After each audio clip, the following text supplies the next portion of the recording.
à l'Égypte par des châtiments exemplaires, et je conduirai mon peuple, les Israélites, en bon ordre hors de ce pays. Les Égyptiens découvriront que je suis le Seigneur lorsque j'étendrai mon bras contre eux pour faire sortir les Israélites de leur pays. » Moïse et Aaron agirent exactement comme le Seigneur le leur avait ordonné. Moïse avait 80 ans et Aaron 83 lorsqu'ils allèrent parler au Pharaon. Le Pharaon refuse d'écouter Moïse et Aaron. Le Seigneur dit à Moïse et à Aaron: « Si le Pharaon vous demande de réaliser un prodige, toi, Moïse, tu diras à Aaron de prendre son bâton et de le jeter à terre devant le roi. Le bâton se transformera alors en serpent. » Moïse et Aaron allèrent trouver le Pharaon et agirent selon les ordres du Seigneur. Aaron jeta son bâton à terre devant le Pharaon et son entourage, et le bâton se transforma en serpent. Le roi fit venir les sages et les sorciers d'Égypte. Grâce à leur pouvoir magique, ils réalisèrent la même chose. Chacun d'eux jeta son bâton à terre, et les bâtons se changèrent en serpents. Toutefois, le bâton d'Aaron engloutit les leurs. Pourtant, comme le Seigneur l'avait annoncé, le Pharaon, obstiné, ne tint pas compte de la requête de Moïse et d'Aaron. Premier fléau, l'eau changée en sang. Le Seigneur dit à Moïse: « Le Pharaon s'entête et refuse de laisser partir les Israélites. Va donc le trouver au petit matin, au moment où il descend au bord du fleuve. Tu te tiendras devant lui sur la rive du Nil. Tu auras dans ta main le bâton qui a été transformé en serpent. Tu déclareras au roi: « Le Seigneur des Hébreux m'a envoyé te dire: laisse partir mon peuple pour qu'il puisse me rendre un culte dans le désert.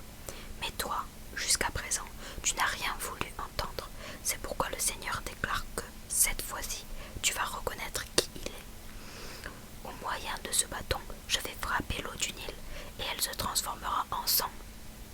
Les poissons crèveront, et le fleuve deviendra si infect que les Égyptiens ne pourront plus en boire l'eau. » Puis le Seigneur dit encore à Moïse: « Ordonne à Aaron de prendre son bâton et d'étendre le bras en direction de tous les cours d'eau d'Égypte, les rivières, les canaux et même les étangs, afin que leur eau devienne du sang. Il y aura ainsi du sang dans tout le pays, jusque dans les récipients de bois ou de pierre. » Moïse et Aaron firent ce que le Seigneur leur avait ordonné. En présence du Pharaon et de son entourage, Aaron leva son bâton et frappa l'eau du Nil, et toute cette eau fut transformée en sang. Les poissons crevèrent, et le fleuve devint si infect que les Égyptiens ne purent plus en boire l'eau. Partout dans l'Égypte, il y avait du sang. Les magiciens égyptiens accomplirent le même prodige grâce à leur pouvoir.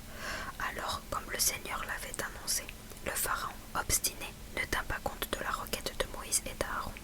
Il leur tourna le dos et rentra chez lui sans se préoccuper davantage de cette affaire.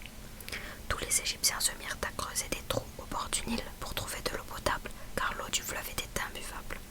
7 jours s'écoulèrent après que le Seigneur eut frappé le Nil de ce fléau. Deuxième fléau, les grenouilles. Ensuite, le Seigneur dit à Moïse: « Va trouver le Pharaon et déclare-lui: le Seigneur t'ordonne de laisser partir son peuple pour qu'il puisse lui rendre un culte. Si tu refuses, il provoquera une invasion de grenouilles dans tout ton territoire. Elles pulluleront dans le Nil, elles le quitteront pour rentrer dans ton palais, dans ta chambre à coucher, dans ton lit même. Elles pénétreront chez les gens de ton entourage immédiat et chez tout ton peuple. Elles envahiront les fours et les pétrins. Elles iront jusqu'à grimper sur toi-même, sur les gens de ton entourage et sur tous les membres de ton peuple. » 8. Le Seigneur dit encore à Moïse: « Ordonne à Aaron de tendre les bras et de diriger son bâton vers les rivières, les canaux et les étangs, afin que les grenouilles envahissent l'Égypte. » Aaron tendit son bras en direction des cours d'eau d'Égypte. Des grenouilles en sortirent et recouvrirent le pays. Les magiciens égyptiens accomplirent le même prodige. Grâce à leur pouvoir, eux aussi firent sortir des grenouilles partout dans le pays. Le Pharaon convoqua Moïse et Aaron et leur dit: « Implorez le Seigneur pour qu'il nous débarrasse de ces grenouilles, moi et mon peuple. Je laisserai ensuite les Israélites aller lui offrir des sacrifices. » Moïse lui répondit: « À toi l'honneur de fixer le moment où je dois prier Dieu pour toi, pour ton entourage et pour ton peuple. Je lui demanderai de vous débarrasser des grenouilles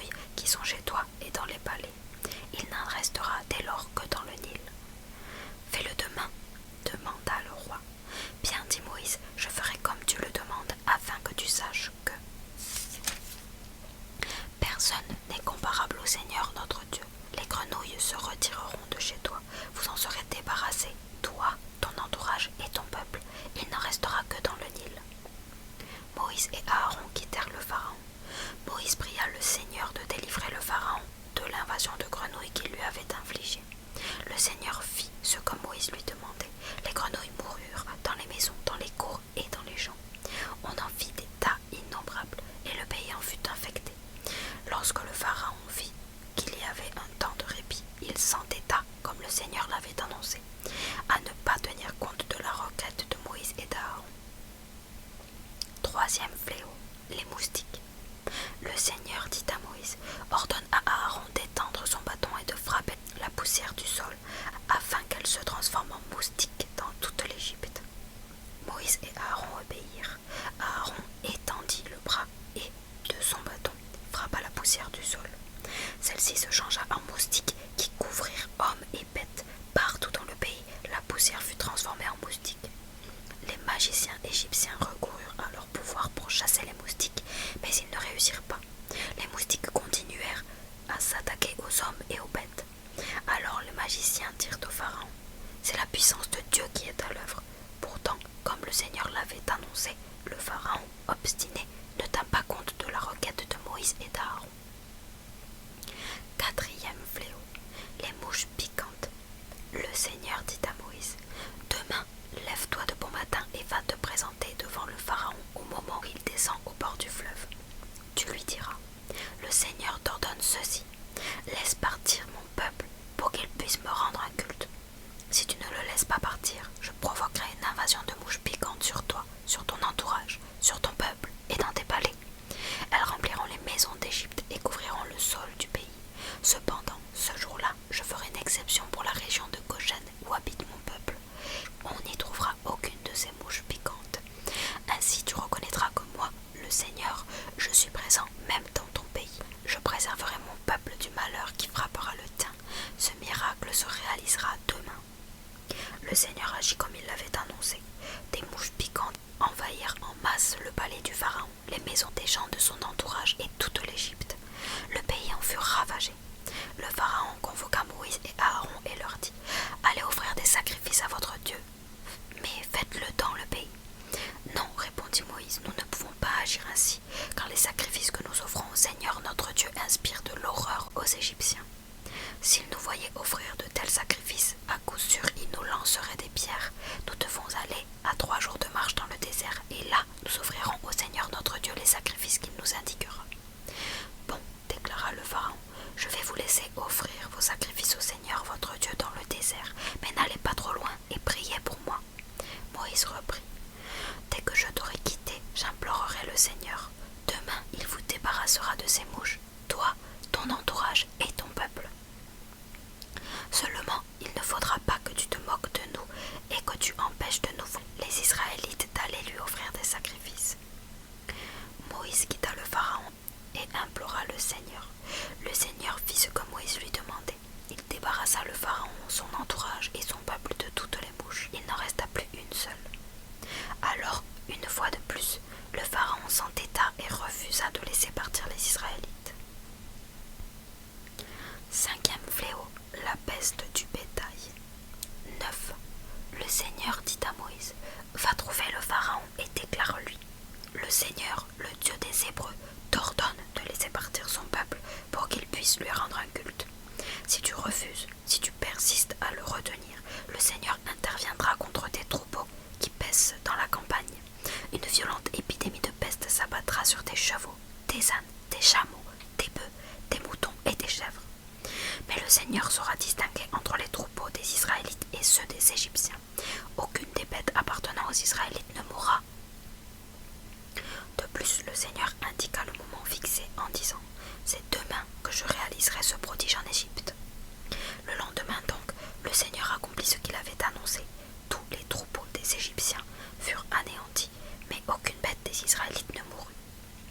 Le Pharaon s'informa et apprit qu'il n'y avait pas une seule bête morte dans les troupeaux des Israélites. Malgré cela, il s'entêta et ne laissa pas partir les Israélites. Sixième fléau, les furoncles. Le Seigneur dit à Moïse et à Aaron: « Prenez quelques poignées de suie d'un fourneau. Moïse la lancera en l'air en présence du Pharaon. Cette suie retombera en poussière sur l'Égypte. Partout dans le pays, elle produira sur les hommes et les bêtes des furoncles évoluant en ulcères. Moïse et Aaron prirent de la suie et allèrent trouver le Pharaon. Moïse la lança en l'air. Elle provoqua sur les hommes et les bêtes des furoncles évoluant en ulcères. Les magiciens égyptiens ne purent pas se présenter devant Moïse à cause de ces furoncles. En effet, ils en étaient couverts, comme les autres Égyptiens. Le Seigneur poussa le Pharaon à s'obstiner, comme le Seigneur lui avait annoncé à Moïse. Le Pharaon ne tint pas compte de la requête de Moïse et d'Aaron. 7e fléau, la grêle. Le Seigneur dit à Moïse, « Demain, lève-toi de bon matin. Va te présenter devant le Pharaon et déclare-lui, « Le Seigneur, le Dieu des Hébreux, t'ordonne ceci. Laisse partir mon peuple pour qu'il puisse me rendre un culte. En effet, cette fois-ci, je suis décidé à infliger toutes sortes de fléaux à toi, à ton entourage et à ton peuple, afin que tu saches que personne sur terre n'est comparable à moi.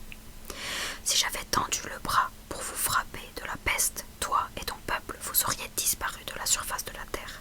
Mais je t'ai laissé subsister afin de te montrer ma puissance et pour que ma renommée se répande sur toute la terre. Malgré cela, tu continues de traiter mon peuple avec mépris en refusant de le laisser partir. C'est pourquoi demain, à pareille heure, je vais faire éclater un violent orage de grêle, tel qu'il n'y en a encore jamais eu depuis que l'Égypte existe. Fais donc mettre à l'abri tes troupeaux et tout ce qui t'appartient dans la campagne. Si des gens ou des bêtes ne se mettent pas à l'abri, mais restent aux champs, ils mourront sous l'averse de grêle. » Certaines personnes de l'entourage du roi prirent au sérieux l'avertissement du Seigneur et ordonnèrent à leurs serviteurs de se réfugier en lieu sûr avec les troupeaux. D'autres, au contraire, ne se soucièrent pas de cet avertissement et laissèrent leurs serviteurs dans les champs avec les troupeaux. Le Seigneur dit à Moïse, « Lève ton bras vers le ciel, que la grêle s'abatte sur toute l'Égypte, sur les hommes, sur les bêtes et sur toutes les cultures du pays. » Moïse leva son bâton vers le ciel. Le Seigneur déchaîna le tonnerre et la grêle. La foudre s'abattit d'abord sur le sol, puis le Seigneur envoya la grêle sur le pays. Dans toute leur histoire, les Égyptiens n'avaient jamais vu un si violent orage de grêle, accompagné d'une telle foudre. Dans l'ensemble du pays, la grêle frappa tous ceux qui se trouvaient dans les champs, hommes et bêtes. Elle hacha les cultures et brisa les arbres. Seule la région de Goshen, où habitaient les Israélites, fut épargnée. Le Pharaon convoqua Moïse et Aaron et leur déclara, « Cette fois j'ai eu tort, c'est ton peuple et moi qui sommes coupables. Le Seigneur, lui, agit avec justice. Implorez-le en ma faveur pour que cesse le tonnerre et la grêle. Je vais vous laisser partir, je ne vous retiendrai plus. » Moïse lui répondit, « Dès que je serai sorti de la ville, je lèverai les mains vers le Seigneur pour le prier. Le tonnerre et la grêle cesseront, afin que tu saches que la terre appartient au Seigneur. Pourtant, je sais que toi et ton entourage, vous ne respectez pas encore l'autorité du Seigneur Dieu. » Le lin et l'orge avaient été anéantis, car l'orge était en épi et le lin en fleurs. Par contre, le blé et les autres céréales plus tardives n'avaient pas subi de dommages. Moïse quitta le Pharaon et sortit de la ville. Il leva les mains vers le Seigneur et le pria. Alors le tonnerre se tut, la grêle et la pluie cessèrent de tomber. Le Pharaon, voyant que la pluie, la grêle et le tonnerre avaient cessé, commis la même faute qu'auparavant. Lui et son entourage s'entêtèrent de nouveau. Comme le Seigneur l'avait annoncé par l'intermédiaire de Moïse, le Pharaon